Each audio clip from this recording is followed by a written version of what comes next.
Hello guys, hello hello hello. हामी आज चाहिँ काठमाडौँ लाग्यौँ।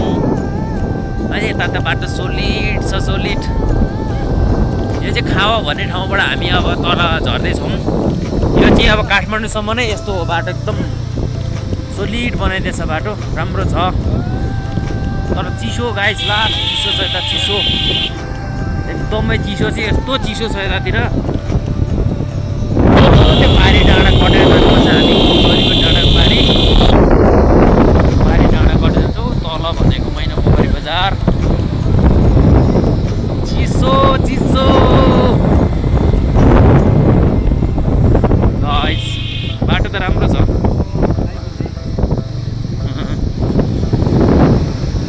त्यो डाँडाहरू, डाँडातिर माथि डाँडा भन्छ त्यसलाई गाइस, त्यो माथिको डाँडालाई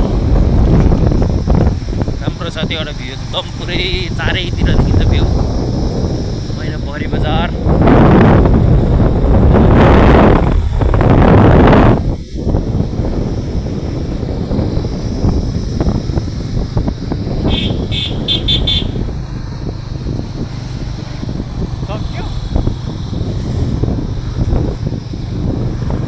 बिस्तारै चाहिँ घुमाए लडेला।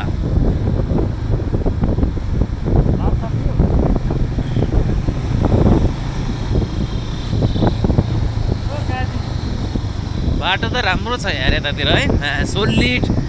यो त हामीले पहिलाको यो बाटोको कहानी चाहिँ पहिला चाहिँ मान्छेले नै खनेर बनाएको भन्दो रहेछन्।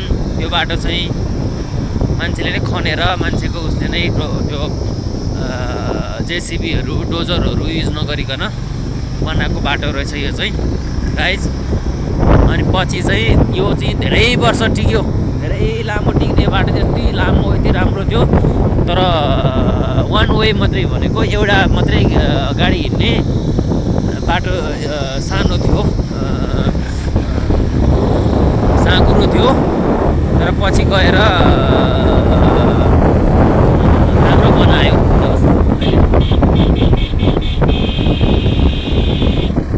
राम्रो छ गाइज, बाटो राम्रो छ। हेरौँ गाइज, हामी 9 बजेको छ यतिखेर। हामी कति बजी काठमाडौँ पुग्छौँ आज? बाटो जाम छ कि छैन भन्ने कुरो हो, खासै नहुन सक्छ।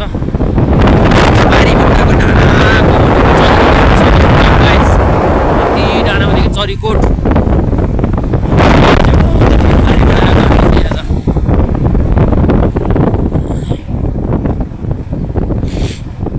बाटो राम्रो छ। पहिला हिँडेर हिँड्थ्यौँ गाइज हामीले, त्यो बाटो कति हिँड्थ्यौँ पहिला। अहिले चाहिँ घर घरमा साधन, पब्लिक बसहरू भएर एकदम सजिलो भएको छ मान्छेहरूलाई।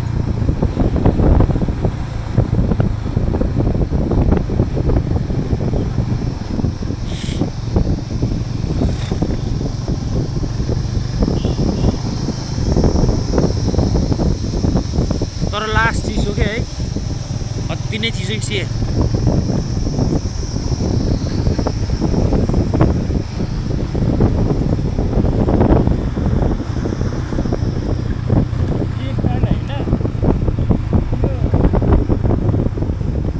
यो फर्किँदैन सिए त अगाडि सेल्फी हुँदैन हो। एकजना होइन, एउटा दाइलाई लिएर आएको थियो इलामबाट। इलामबाट